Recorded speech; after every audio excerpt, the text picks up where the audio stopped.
છે કે હે માનવ જીવનનું માત્ર કલ્યાણ અને જીવાત્માનું કલ્યાણ એ શામાં રહેલું છે? માનવનું કલ્યાણ શેમાં છે પ્રભુ? મહારાજ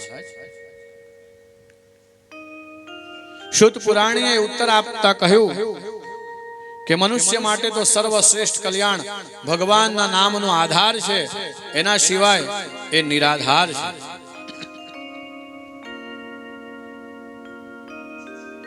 ગમે એટલું ફરી લો, ગમે એટલા હોશિયાર થાવ, ગમે એટલી ચતુરાઈ વાપરો, ગમે ત્યાં જાઓ, બુદ્ધિથી ગમે એટલે જ્ઞાનથી ચતુરાઈને વાપરો, પણ ભગવાન સામે એક પણ ચતુરાઈ ચાલતી નથી. કારણ કે એ તો સ્વયં ચતુર્ભુજ છે. જે ચતુર્ભુજ હોય એની સામે ચતુરાઈ કેવી રીતે કરવી? પરમાત્મા છે.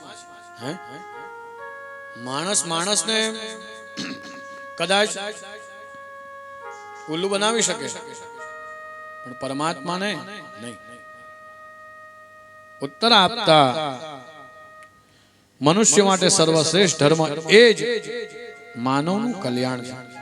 શ્રી કૃષ્ણમાં અર્થાત ભગવાનના નિષ્કામ ભક્તિ કરવી, ભગવાનની, એ જ માનવનું શ્રેષ્ઠ કલ્યાણ છે.